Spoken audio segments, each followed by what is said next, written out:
نحمدہ ونصلی ونسلم علی رسولہ الکریم اما بعد فاعوذ باللہ من الشیطان الرجیم بسم اللہ الرحمن الرحیم وَلْيَسْتَعْفِفِ الَّذِينَ لَا يَجِدُونَ نِكَاحًا پارہ نمبر 18 سورۃ النور رکوع نمبر 4 آیات نمبر 33-34۔ آیات مذکورہ کا معنی اور مفہوم یہ ہے کہ جو لوگ مال و اسباب کے حوالے سے نکاح پر قدرت نہیں رکھتا، نکاح کی صورت میں شدید گناہگار ہونے کا شدید خطرہ ہے، تو ان کو چاہیے کہ عفت اور صبر کے ساتھ انتظار کرے یہاں تک کہ اللہ رب العالمین اپنے فضل و کرم سے ان کو غنی نہ کر دے۔ جب غنی ہو جائے، مال و اسباب میسر ہو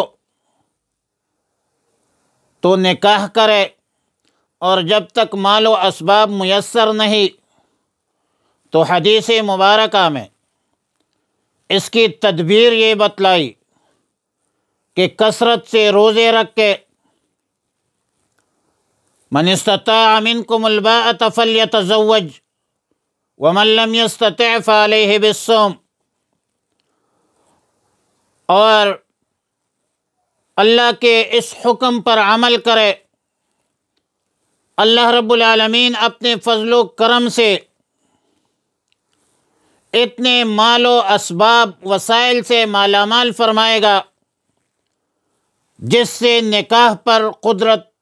حاصل ہو جائے گی۔ والذین یبتغون الکتاب مما ملکت ایمانکم فکاتبوہم، خطاب ہے آقاؤں کو کہ غلاموں کے ساتھ، لونڈیوں کے ساتھ حسن سلوک کرو، تکلیف سے بچاؤ، اور تکلیف سے بچانے کے حوالے سے دوسرے ہدایت یہ کی کہ فکاتبوہم، ان مملوک غلام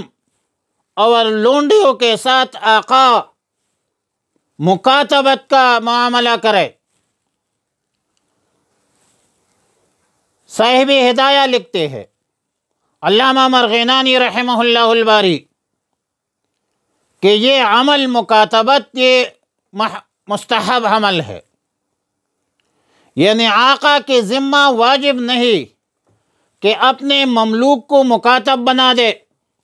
اور اپنے مملوک کے ساتھ بدل کتابت کرے۔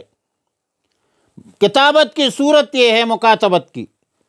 کہ کوئی مملوک غلام اپنے آقا سے یہ کہہ دے کہ میرے لیے ایک خاص رقم مقرر کر دے، ایک ہدف مجھے بتائے، ایک ٹارگٹ بنائے کہ وہ پیسے میں آپ کو دوں اور آپ مجھے آزاد کر دے، یہ رقم میں اپنی محنت مشقت سے حاصل کر کے آپ کو دوں گا اور آپ مجھے آزاد کریں گے۔ اگر مقررہ رقم، متعین رقم ادا کرے تو غلام آزاد ہو جائے گا۔ اور یہ علیحدہ بات ہے کہ بدل کتابت کی کوئی حد نہیں ہے، ایک معاملہ ہے کہ آقا کتنے پیسوں پر اپنے غلام کو مملوک بناتا، مکاتب بناتا ہے۔ آقا اور غلام کے درمیان جو رقم بھی طے ہو جائے اس کو بدل کتابت کہا جائے گا، لیکن مکاتبت میں یہ شرط لگائی کہ ان علمتم فیہم خیرا، یعنی جب تم مکاتب میں، غلام میں بہتری کے آثار دیکھو۔ سیدنا عبداللہ ابن عمر رضی اللہ تعالیٰ عنہ اور دیگر ائمہ کرام نے اس بہتری سے مراد قوت کسب بتلایا ہے، یعنی جس غلام میں یہ نہ دیکھو کہ ان کے اندر ہمت، محنت، مشقت نہیں ہے، مکاتب نہ بناؤ۔ اگر ان کے اندر ہمت، محنت، مشقت اور پیسے ادائیگی کے حوالے سے معینہ رقم معین وقت پر ادا کر سکتا ہے تو پھر ان کے ساتھ بدل کتابت کرو۔ اگر آپ کا یہ آپ پر اس ڈیپینڈ کرتا ہے کہ کیا آپ کا جو غلام ہے اس کے اندر کتنی ہمت ہے، محنت ہے،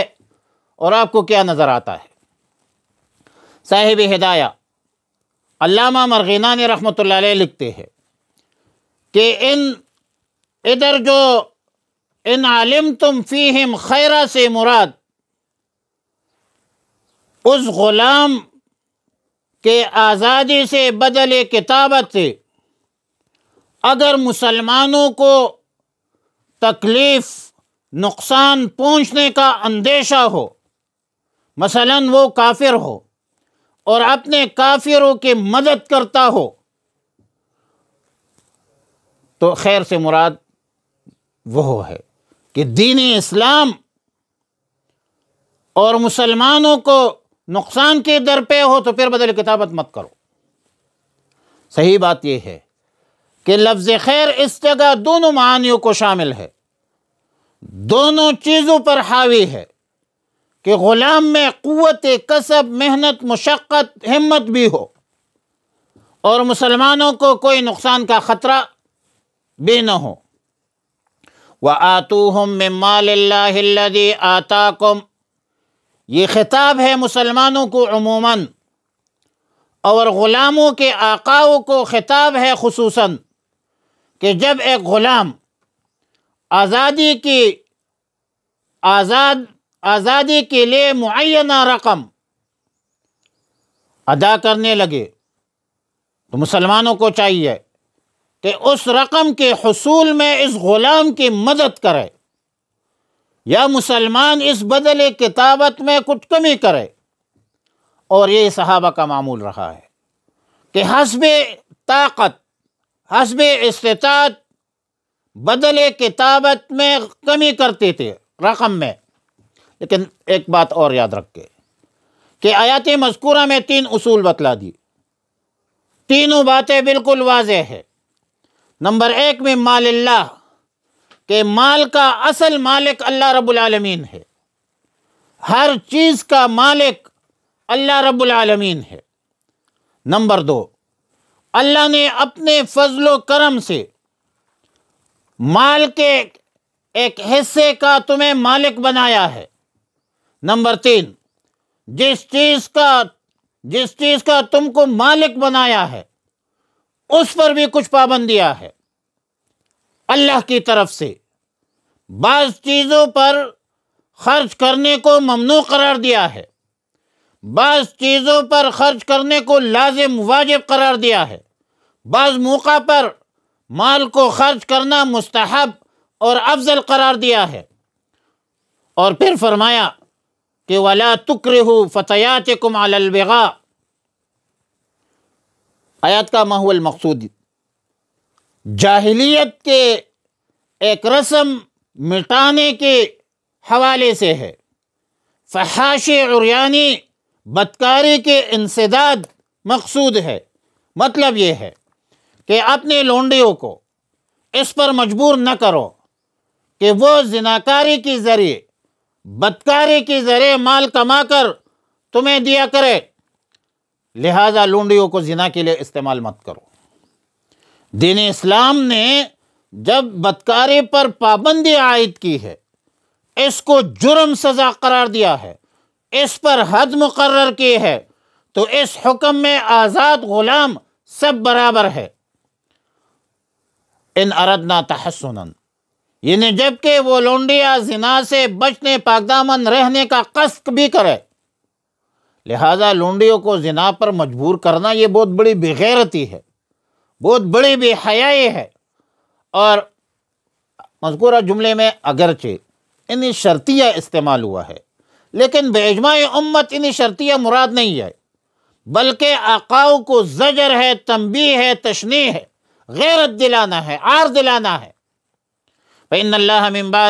من بعد اکراہہن غفور الرحیم، مطلب یہ ہے کہ لونڈی کو زنا پر مجبور کرنا تو حرام ہے، گناہ کبیرہ ہے، بدترین جرم ہے، لیکن اگر کسی نے جبر و اکراہ سے مجبور مقہور ہو کر زنا میں مبتلا کیا آقا کی طرف سے، تو اس کا سارا گناہ مجبور کرنے والے پر ہوگا۔ جو مجبور ہے، جو مقہور ہے، بے بس ہے، بے کس ہے، لاچار ہے، اور اللہ تعالی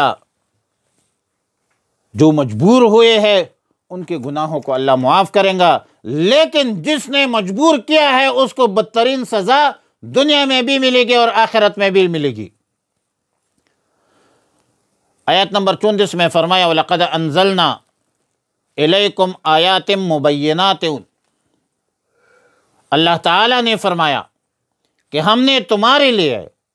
تمہارے ہدایت کے واسطے قرآن کریم رسول اللہ مبارک صلی اللہ علیہ وسلم کی وساطت اور ذریعہ سے نازل کیا ہے، تمہارے پاس واضح کل احکام علمیہ عملیہ نازل کی ہے، جس میں گزشتہ امتوں کے واقعات ہے، احوال بیان کی ہے، لیکن وہ جو واقعات ہے وہ قصص من حیث العبر ہے، وہ نصیحت کی بنیاد پر ہے، وہ عبرت کی بنیاد پر ہے، اور اس کو تذکیر بایام اللہ کہا جاتا ہے۔ تذکیر بایام اللہ کے اساس پر گزشتہ امتوں کے واقعات مذکور ہے تاکہ تم اس سے عبرت حاصل کرو۔ فرمایا وَلْيَسْتَعْفِفِ الَّذِينَ، اور بچتے رہے وہ جو لا یجدون نکاح، نہیں پاتے نکاح کا سامان، حتیٰ یغنیہم اللہ، یا تک کہ اللہ غنی کریں گا اس کو، من فضلہ، اپنے فضل سے، والذین یبتغون الکتاب، اور جو لوگ چاہتے ہیں معاہدہ کرنا، مما ملکت ایمانکم، ان میں سے جو تمہارے مملوک ہے، فکاتبوہم، پس انہیں مکاتب بناؤ، ان علمتم فیہم خیرا، اگر تم کو معلوم ہے ان میں کوئی خیر بلائی، وآتوہم،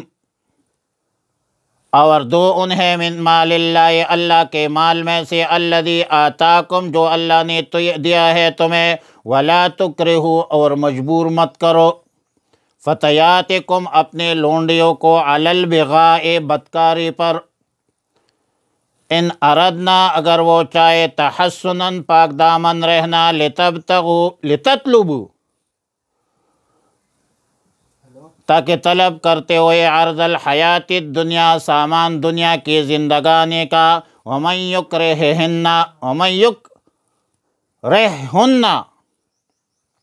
اور جو تمہیں مجبور کرے گا، جو کوئی مجبور کرے گا ان کو، لونڈیوں کو، فإن اللہ، بے شک اللہ رب العالمین، من بعد اکراہہن، ان کی مجبور ہو جانے کے بعد، غفور، بخشنے والا ہے، رحیم، مہربان ہے، وَلَقَدْ أَنزَلْنَا، اور بے شک ہم نے نازل کیا ہے، الیکم، تمہاری طرف، آیات مبینات، واضح آیتیں، وَمَثَلًا، اور کچھ حال، وَمَثَلًا وحالاً، من الذین، ان لوگوں کا، خلو، من قبلکم، مضوا من قبلکم، جو گزر چکے ہیں تم سے پہلے، وموعظۃً، اور نصیحت ہے، للمتقین، پرہیزگاروں کے لیے۔ وصلی اللہ علی النبی الامی الکریم وعلی آلہ واصحابہ اجمعین۔